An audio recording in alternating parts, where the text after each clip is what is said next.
Hello students, welcome to our YouTube channel study with Ajay Singh. Students, आज की class में हम कक्षा 10 की विज्ञान में बात करेंगे चैप्टर नंबर 4, जिसका नाम है कार्बन, और उसके यौगिक में पढ़ने वाले हैं प्रमुख कार्बनिक यौगिकों के बारे में। आपको बता दें, इसमें हमने प्रमुख कार्बनिक यौगिकों में पिछले वीडियो में एथिल अल्कोहल के बारे में डिस्कस कर लिया, जो कि हमारे प्रमुख कार्बनिक यौगिकों में दो ही इंपॉर्टेंट थे। जो कि हमारा पहला था एथिल अल्कोहल, जिसे एथेनॉल कहते हैं। इसका फॉर्मूला C2H5OH होता है। इसको डिस्कस कर चुके हैं। आज के वीडियो में हम बात करेंगे दूसरा कार्बनिक यौगिक, जो कि हमारा एसिटिक अम्ल होगा, जिसका आयुर्वेदीय नाम एथेनोइक अम्ल है और जिसका फॉर्मूला CH3COOH है। इसके बारे में यहाँ पे बात करने वाले हैं, यानी इसके हम बनाने की विधियाँ पढ़ेंगे, उसके भौतिक गुणधर्म और रासायनिक गुणधर्म, और साथ ही साथ इसके उपयोगों को डिस्कस करेंगे। तो वीडियो को अंत तक देखिएगा, और यह आपका काफ़ी इंपॉर्टेंट वीडियो रहने वाला है इस चैप्टर का। तो स्टूडेंट्स, यहाँ पे स्टूडेंट्स चलिए एसिटिक अम्ल यानी एथेनोइक अम्ल को हम यहाँ पे स्टार्ट करते हैं, जिसका फॉर्मूला आपको एक बार बता दें। CH3COOH होता है। इसको आपको अच्छे से याद रखना है, क्योंकि इसी के बारे में हम यहाँ पे पढ़ने वाले हैं।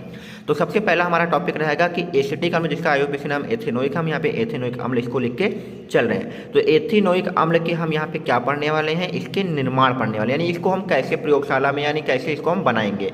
तो चलिए यहाँ पे एथेनोइक अम्ल बनाने की हमारे पास कुछ इंपॉर्टेंट विधियाँ हैं, यहाँ पे इनको हम डिस्कस कर लेते हैं। तो यहाँ पर हमारे पास एथेनोइक अम्ल बनाने की टोटल आपके पास जो आपकी है 4 विधियां हैं। तो यहाँ पे बारी बारी इनको यहाँ पे देखते हैं।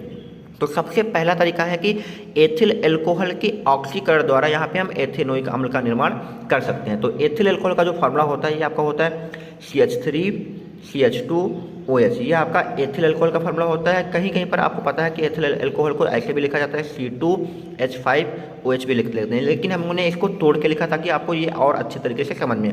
ऑक्सीकरण का मतलब होता है, इसका हम क्या कराएंगे, O से क्रिया कराएंगे, और यहाँ पे ये जो क्रिया होती है, ये आपकी उपस्थिति में होती है K2Cr2O7, और थोड़ा सा यहाँ पे H2SO4 यहाँ पर रहता है।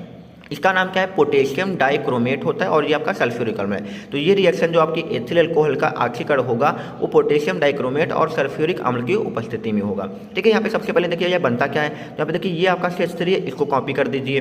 ठीक है, ध्यान से देखते चलिए, ये CH3 कॉपी कर दी। इसके बाद यहाँ पे देखिए CHO, इनको कॉपी कर दीजिए। तो CHO कॉपी कर दीजिए। बचा क्या आपका, यहाँ पे हमने H2 छोड़ा है, और इसका क्या है यहाँ पे ये O। तो इसके साथ में आपका क्या बन जाएगा, H2O बन जाएगा। इसको आप यहाँ पे रिएक्शन के नीचे लिख लीजिए, ये आपका वेस्ट मटेरियल है। तो सबसे पहले हमने यहाँ पे CH3CHO बनाया, जिसका नाम आपको बता दें, ये आपका होता है एसिड एल्डिहाइड होता है। क्या होता है दोस्तों, एसिड एल्डिहाइड यहाँ पे इसका नाम होता है। तो सबसे पहले यहाँ पे एसिड एल्डिहाइड बनेगा, जिसका हम क्या करेंगे, पुनः क्या कर देंगे, इसका ऑक्सीकरण। ऑक्सीकरण का मतलब होता है O से करा देंगे। तो क्या होगा यहाँ पे CH3 और ये COO और ये H मिलकर आपका यहाँ पे एसिटिक अम्ल यानी एथेनोइक अम्ल बन जाएगा। तो ध्यान रखना है आपको, ये काफ़ी इंपॉर्टेंट रिएक्शन रहती है यूपी बोर्ड के लिए, तो खास करके काफ़ी बार पूछी गई है। तो एथिल अल्कोहल का ऑक्सीकरण करेंगे सबसे पहले पोटेशियम डाइक्रोमेट और सल्फ्यूरिक अम्ल द्वारा, तो एसिड एल्डिहाइड बनेगा, जिसका पुनः ऑक्सीकरण करेंगे, तब जाकर हमारा एसिटिक अम्ल यानी एथेनोइक अम्ल बनेगा। तो काफ़ी इंपॉर्टेंट पहले रिएक्शन आपको याद रखना है। दूसरी हम यहाँ पे बात करते हैं मेथिल साइनाइड की जल से क्रिया द्वारा भी हम एथिल यानी एसिटिक अम्ल बना सकते हैं या एथेनोइक अम्ल बना सकते हैं। तो बात आती है मेथिल साइनाइड का सूत्र क्या होता है। तो मेथिल का मतलब होता है आपका CH3 होता है, साइनाइड का मतलब आपका होता है CN। तो मेथिल साइनाइड की आपको क्या करना है, जल से क्रिया कराना है। जल का मतलब H2O से यहाँ पे क्रिया इसकी कराना है। तो बनाना क्या है, हमें एसिटिक अम्ल बनाना है। तो यहाँ पे देखिए CH3 यहाँ पे है, तो CH3 लिख दीजिए। उसके बाद यहाँ पे इसके फार्मूला देखिए क्या होता है, C होता है, तो यहाँ पे C भी है, तो C भी लिख दीजिए। उसके बाद इसके फार्मूले में 2 O आते हैं, और हमारे पास जो पूरी रिएक्शन हो रही है इसमें सिर्फ एक ही O है। तो क्या करिए, यहाँ पे H2O के 2 अणु लीजिए, ताकि इससे क्या होगा, हमें 2 O मिल जाएंगे। तो यहाँ पे वो 2 उतार दीजिए। इसके बाद क्या है, यहाँ पे लास्ट में H लगा हुआ है। तो यहाँ पे देखिए H2O में अब हमारे पास 2 दूनी 4 H हो चुके हैं, तो एक H यहाँ पे आसानी से लगा सकते हैं। इसके बाद हमारा बचा क्या, तो N बचा है, तो N को लिख लीजिए। और हमारे पास 4 H थे, इस 4 H में हमारे 3 H बचे हैं, तो ये आपका NH3 बन जाएगा, जो कि आपका पता होगा NH3 को हम लोग अमोनिया कहते हैं। तो यहाँ पे हमारा जो बनेगा साथ में अमोनिया बन जाएगा। बाकी आपका यहाँ पे एसिटिक अम्ल यानी एथेनोइक अम्ल तो आपका बन ही रहा है, तो ये आपका क्या हो जाएगा, एथेनोइक अम्ल हो जाएगा। इसके बाद हम यहाँ पे बात करते हैं एसिटामाइड की नाइट्रस अम्ल से क्रिया द्वारा। अब बात करें तो एसिटामाइड का फॉर्मूला क्या होता है। तो एसिटामाइड होता है CH3, और एमाइड का मतलब होता है CONH2। तो ये आपका फॉर्मूला है, इसको याद रखना है। एसिटामाइड का ये फॉर्मूला हो जाएगा CH3CONH2। इसकी क्रिया कराएंगे नाइट्रस अम्ल यानी HNO 2 से इसकी हम यहाँ पे क्रिया कराने वाले हैं। तो बनाना क्या है, हमें एसिटिक अम्ल ही बनाना है। तो यहाँ पे देखिए CH3 यहाँ पे है, तो इस CH3 को कॉपी कर दीजिए। इसके बाद हमें क्या चाहिए, इसमें COOH चाहिए। तो यहाँ पे देखिए CO तो मिल रहा है, तो ये CO उतार दीजिए। और बात करें तो एक O यहाँ से ले लीजिए, तो एक O मिल जाएगा। इसका H यहाँ पे ले लीजिए, तो CH3COOH आपका यहाँ पे बन जाएगा। बचा क्या हमारे पास, यहाँ पे देखिए, यहाँ पे एक N ये वाला बचा हुआ है, दूसरा N ये वाला बचा हुआ है। तो 2 N से आपका क्या बन जाएगा, अमोनिया, यहाँ पे नाइट्रोजन गैस बन जाएगी। ठीक है, दो नाइट्रोजन से क्या बनेगी, नाइट्रोजन गैस बन जाएगी। इसके बाद यहाँ पे देखिए इन दोनों HO का हमने यूज नहीं किया है, तो ये हमारे 2 H बचे हुए हैं। अब यहाँ पे देखिए इस O का तो यूज किया था, 2 O में से एक O यूज किया था, एक O बचा हुआ है। तो 2 H और एक O मिलकर क्या बना लेंगे, H2O बना लेंगे। तो यहाँ पर हमारा एसिटिक अम्ल इस प्रकार से बन जाएगा। चौथा तरीका देखिए, यहाँ पे एथिल एसीटेट की जल से कराना है। तो हमने आपको बताया था एसीटेट कहीं पर लिखा हो तो उसके लिए आपको CH3COO लिखना है, और एथिल के लिए आपको क्या लगाना है, C2H5। यहाँ पे एसीटेट पहले लिखते हैं और एथिल वाला बाद में। तो एसीटेट का मतलब CH3COO और एथिल का मतलब तो आपको पता है C2H5 होता है। इसकी क्रिया कराना है H2O से कराना है। अब आपको बता दें H2O को हमने आपको बताया था, H2O जो होता है वो आपका H और OH में डिवाइड होता है। तो यहाँ पे देखिए एसिटिक अम्ल बनाना है, तो यहाँ पे देखिए CH3COO मिल रहा है, तो आप सबसे पहले यहाँ पे CH3COO लिख लीजिए, और H2O से यहाँ पे H मिल रहा है, तो यहाँ पे ये H लगा दीजिए। इसके बाद यहाँ पे देखिए C2H5 बचा है और ये OH बचा हुआ, तो आपका बन जाएगा C2H5OH, जो कि आपको पता है ये आपका एथिल एल्कोहल है। क्या है, एथिल एल्कोहल यहाँ पे साथ में यहाँ पे बन जाता है, और इसका नाम तो आपको पता है, इसके बारे में तो हम यहाँ पे पढ़ ही रहे हैं। तो ये आपका हो जाएगा एथेनोइक अम्ल यानी एसिटिक अम्ल हो जाएगा। तो इसके साथ हम यहाँ पे देखिए दोस्तों बनाने की विधियाँ क्लियर कर ली है। अब हम बात करते हैं यहाँ पे एथेनोइक अम्ल के रासायनिक गुणधर्मों के बारे में, जो कि आपके रासायनिक गुणधर्म ये काफ़ी एग्जाम में पूछे जाते हैं, तो इनके बारे में यहाँ पे चर्चा करेंगे। तो चलिए एथेनोइक अम्ल के रासायनिक गुण पढ़ते हैं यहाँ पे। तो एथेनोइक अम्ल का जो रासायनिक गुण सबसे पहला यहाँ पे लिखा है कि एथेनोइक अम्ल की क्रिया क्या कराना है, हमें सोडियम धातु से कराना है। किससे कराना है, तो एथेनोइक अम्ल की क्रिया सोडियम धातु से कराना है। तो बनता क्या है, यहाँ पे जो बनने वाला आपका प्रोडक्ट होगा वो आपका होगा सोडियम एसीटेट बनता है। क्या बनता है, सोडियम एसीटेट। इसका फॉर्मूला क्या होता है, अब यहाँ पे रिएक्शन जब करेंगे तो दिखाएंगे। तो एथेनोइक अम्ल यानी आपका क्या होगा, CH3COOH हो जाएगा, यही आपका एथेनोइक अम्ल है। इसकी क्रिया कराना है सोडियम धातु से कराना है, तो सोडियम यानी Na से कराएंगे। तो सोडियम एसीटेट, हमने आपको एसीटेट का मतलब बना रखा है कि क्या होगा, एसीटेट का मतलब होगा CH3COO, और उसमें क्या लगाना है, सोडियम लगाना है, यानी क्या लगाना है, Na लगाना है। तो यहाँ पे देखिए CH3COO और ये Na बन जाएगा। बचा क्या आपका H बचा। तो हमने आपको एथिल एल्कोहल में बताया था कि कोई H जब बनता है तो H कुछ होता ही नहीं, तो इसको आप क्या करिए, H2 बनाने की कोशिश करिए। लेकिन हमारे पास H जो बचा था वो एक ही बचा था, यहाँ पे H2 बनाने के लिए 2 चाहिए। तो क्या करिए आप यहाँ पे आगे 2 से गुणा कर दीजिए। तो अभी जब एक एसिटिक अम्ल था यानी एक एथेनोइक अम्ल था तो एक H था, अब 2 अणु इसके हो जाएंगे तो 2 H निकल जाएंगे। इसी के साथ देखिए यहाँ पे CH3COO भी 2 हो चुके हैं, तो इसके आगे आप 2 लगा दीजिए, तो CH3COO आपके 2 पूरे हो जाएंगे। लेकिन यहाँ पे देखिए 2 लगाने से Na भी आपके 2 हो जाएंगे, तो यहाँ पे Na के आगे भी आप 2 लगा दीजिए। तो इस प्रकार से यहाँ पे सोडियम एसीटेट बन जाएगा। इसके बाद यहाँ पे देखिए अगला रासायनिक गुण है एथेनोइक अम्ल की सोडियम कार्बोनेट से क्रिया कराना है। तो एथेनोइक अम्ल का जो फॉर्मूला होता है आपका होता है CH3COOH, ये आपका एथेनोइक अम्ल हो जाएगा। सोडियम कार्बोनेट का फॉर्मूला तो आपको सामने लिखा है Na2CO3, ये आपका होता है सोडियम कार्बोनेट। तो इसमें भी जो आपका बनेगा वो सोडियम एसीटेट ही बनेगा, यानी CH3COO Na ही बनेगा। तो ठीक है यार, जब भी सोडियम आपको मिले तो यहाँ पर आपको एसिटिक अम्ल के साथ में यही बनाना है। जैसे हमने आपको पिछले वीडियो में एथिल एल्कोहल में बताया था कि सोडियम एथॉक्साइड बनता है, उसी प्रकार से सोडियम वाली चीज़ों में सोडियम एसीटेट बनेगा। अब यहाँ पे देखिए सोडियम के यहाँ पे 2 अणु हैं, यहाँ पे एक ही है, तो यानी बनने वाली जो चीज़ होगी वो आपके 2 अणु बनेंगे। तो यहाँ पे CH3COO भी आपके 2 हो जाएंगे, तो इसके आगे भी आप यहाँ पे क्या करिए 2 लगा दीजिए। अब यहाँ पे देखिए CH3COO 2 हैं, यहाँ पे भी देखिए CH3COO 2 हैं, 2 Na है तो 2 Na भी चले गए। अब बचे क्या हमारे पास, यहाँ पे देखिए ये H बचा हुआ है। H कितने बचे हुए हैं, 2 अणु बचे, क्योंकि आगे 2 लगा हुआ है। तो यहाँ पे 2 अणु बचे हैं H के, तो यहाँ पे H2 लिख लीजिए। और बचा है आपका CO3, तो CO3 से एक O निकालें तो ये आपका H2O हो जाएगा। एक O कम हो जाएगा तो ये आपका बन जाएगा CO2 बन जाएगा। तो ये भी आपका क्या है, ये भी आपका क्या हो जाएगा, सोडियम एसीटेट हो जाएगा।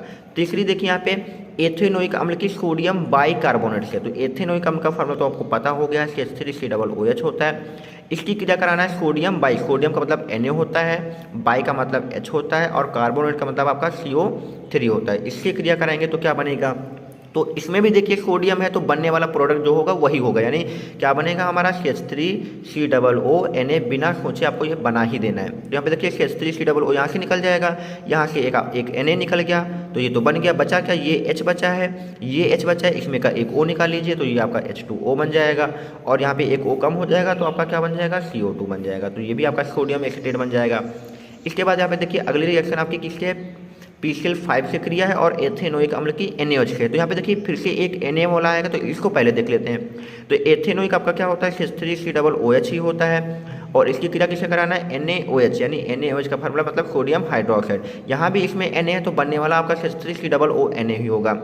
देखिए यहाँ पे CH3COO है, तो यहाँ पे लिख लीजिए CH3COO, और इसमें का क्या है, Na लगा दीजिए। बचा का ये आपका OH बचा हुआ है और ये H बचा हुआ है, तो OH और H मिलकर क्या बना लेंगे, H2O बना लेंगे। तो 4 रिएक्शन आप यहाँ पे देख चुके हैं, जिन जिन चीज़ों में Na पाया गया उसमें बार बार सोडियम एसीटेट ही बना है। अब आइए PCl5 यानी फास्फोरस पेंटाक्लोराइड इसका नाम होता है। तो एथेनोइक अम्ल की किससे कराना है, फास्फोरस पेंटाक्लोराइड से। तो CH3COOH की क्रिया हम PCl5 से कराते हैं। अब आपको दोस्तों यहाँ पे बता दें PCl5 की एक खासियत होती है कि PCl5 की आप किसी से भी क्रिया कराइए तो ये आपको 2 चीज़ें कन्फर्म देता है, एक POCl3 देता है, दूसरा आपका HCl देता है। HCl यानी हाइड्रोजन क्लोराइड, और POCl3 का नाम आपको बता दें कि इसका नाम जो होता है फास्फोरिल क्लोराइड होता है। ध्यान रखना है आपको, POCl3 का नाम क्या होता है, फास्फोरिल क्लोराइड। तो आपको एक चीज़ याद कर लें कि PCl5 की किसी से भी क्रिया हो तो POCl3 तो कन्फर्म बनेगा, और कहीं कहीं उसके साथ में क्या बनता है, HCl बनता है। तो ध्यान रखना है। अब यहाँ पे देखिए,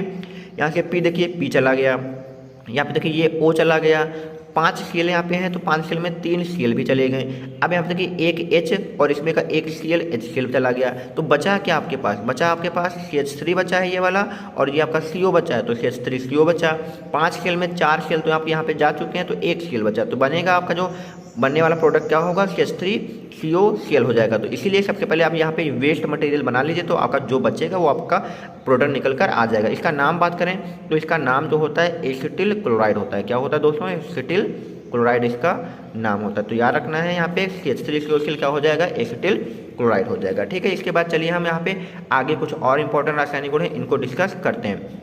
तो यहाँ पे अगला हमारा रासायनिक गुण है जो अमोनिया से क्रिया है। तो यानी CH3COOH जो कि हमारा एसिटिक अम्ल या एथेनोइक अम्ल दोनों कह सकते हैं, इसकी क्रिया कराना है अमोनिया से। तो अमोनिया का सूत्र जो होता है वो आपका क्या होता है, NH3 होता है। तो सबसे पहले यहाँ पे क्या होगा, देखिए यहाँ पे सबको पूरा जोड़ दीजिए। CH3COO ये हमने यहाँ पे ऐसे ही कॉपी कर लिया, NH3H में जुड़ जाएगा तो ये बन जाएगा NH4 बन जाएगा, जिसका नाम होता है अमोनियम।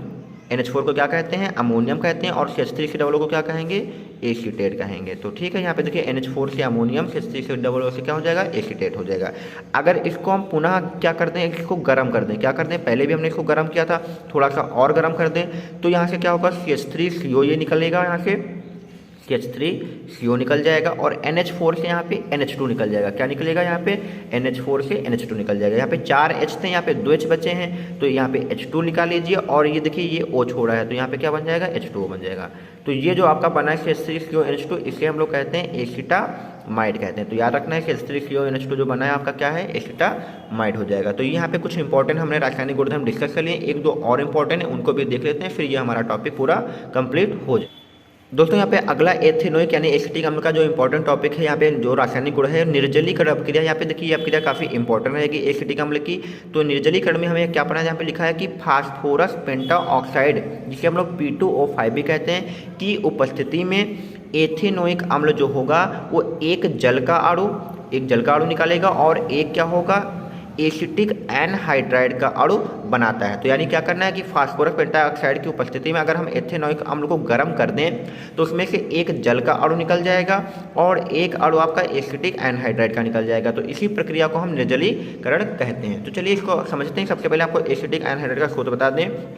तो ये आपका होता है CH3CO का वोल्टेज और O होता है, या इसको कहीं कहीं पर ऐसे भी लिख लेते हैं कि CH3CO आपका यहाँ पे 2 बार है, CH3CO भी आपका जो 2 बार है, और इसके साथ क्या जुड़ा होगा, O जुड़ा होगा। देखिए CH3CO 2 बार है तो ये 2 लिख लिया और एक O। तो हम क्या करेंगे, ये आपका इसका फॉर्मूला होता है, इसको स्ट्रक्चर फॉर्म में यहाँ पे बनाने की कोशिश करेंगे। तो सबसे पहले यहाँ पे लिखिए CH3COO जो कि आपका एसिटिक अम्ल है। इसको क्या करना है आपको, फास्फोरस पेंटाऑक्साइड यानी P2O5 की उपस्थिति में इसको गर्म करना है। तो क्या बनेगा यहाँ से, एसिटिक अम्ल बनेगा। यानी इसके कितने अणु लेने चाहिए, दो हमने क्यों लिए, क्योंकि यहाँ पे देखिए CH3CO कितने हैं, 2 हैं। तो यहाँ पे देखिए CH3CO 2 मिल रहे हैं, तो यहाँ पे लिख लीजिए CH3CO और क्या लिख लीजिए CH3CO। तो CH3CO 2 चलेंगे। अब हमारे पास क्या बचे हैं, देखिए हमारे पास 2 O बचे हैं और 2 क्या बचे हैं, H बचे हैं। तो 2 O बचे हैं तो इसमें से एक O यहाँ लगा दीजिए और एक O बचेगा और 2 H बचेंगे तो क्या बन जाएगा, H2 बन जाएगा। तो ये आपका एसिटिक एनहाइड स्ट्रक्चर फॉर्म है। और वैसे तो आप समझे तो यहाँ पे ये ऐसे समझ सकते हैं। तो ये आपकी निर्जलीकरण अपक्रिया हो जाएगी। इसके बाद दोस्तों यहाँ पे अपनी लास्ट रासायनिक गुण करते हैं यहाँ पे स्मिट अपक्रिया, जो भी आपकी काफ़ी इंपॉर्टेंट रहेगी यूपी बोर्ड के हिसाब से, ये नाम की अपक्रिया है। इसका क्या करते हैं, यहाँ पे लिखा है कि सांद्र H2SO4 की उपस्थिति में, किसकी उपस्थिति लेना है, सांद्र H2SO4 की उपस्थिति में एसिटिक अम्ल यानी एथेनोइक अम्ल हमारा किससे क्रिया करेगा, हाइड्रोजोइक अम्ल से क्रिया करेगा। तो यहाँ पे हाइड्रोजोइक अम्ल का हम आपको फार्मूला बता देते हैं अभी। तो हाइड्रोजोइक अम्ल का जो फार्मूला होता है वो आपका होता है N3H, ये आपका हाइड्रोजोइक अम्ल का फॉर्मूला होता है। अगर हम क्या करें, एसिटिक अम्ल की क्रिया हाइड्रोजोइक अम्ल से करा दें तो हमारे जो बनने वाले होंगे एमीन का मतलब ऐसी चीज़ बनेगा जिसमें क्या पाया जाएगा, NH2 ग्रुप पाया जाएगा, वो आपके एमीन होंगे। अगर आपके एमीन बनते हैं तो उस अपक्रिया को हम स्मिट अपक्रिया कहते हैं। तो चलिए यहाँ पे सबसे पहले एसिटिक अम्ल की बात है। तो एसिटिक अम्ल यानी CH3COOH को ले लेते हैं।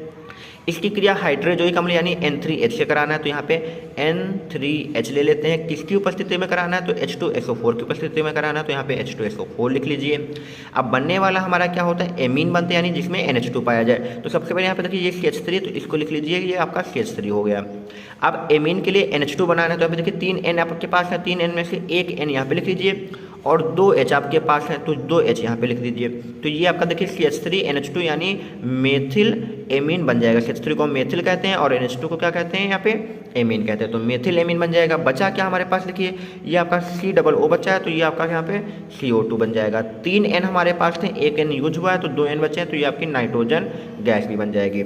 तो यहाँ पे मेथिल एमीन बनना ही आपकी क्या होगी, स्मिट अपक्रिया कहलाती है। तो दोस्तों इसी के साथ हमने यहाँ पे सारे रासायनिक गुणों को क्लियर कर लिया। अब यहाँ पे बात करते हैं एथेनोइक अम्ल के कुछ उपयोग देख लेते हैं। तो एथेनोइक अम्ल के यहाँ पे पहला उपयोग है कि प्रयोगशाला में ये आपका अभिकर्मक के रूप में काम करता है। दूसरा होता है कि इत्र, रंजक, प्लास्टिक तथा औषधियाँ बनाने में इसका उपयोग होता है। तीसरा रबड़ के स्कंदन में इसका उपयोग किया जाता है। तो ये कुछ आपके इंपॉर्टेंट यहाँ पे एथेनोइक अम्ल के उपयोग हो जाएंगे। तो दोस्तों इसी के साथ हमारा यहाँ पे पूरा एथेनोइक टॉपिक यहाँ पे क्लियर हो चुका होगा। अगर आपको ये वीडियो पसंद आए तो प्लीज़ चैनल को लाइक, सब्सक्राइब और दोस्तों में शेयर करें।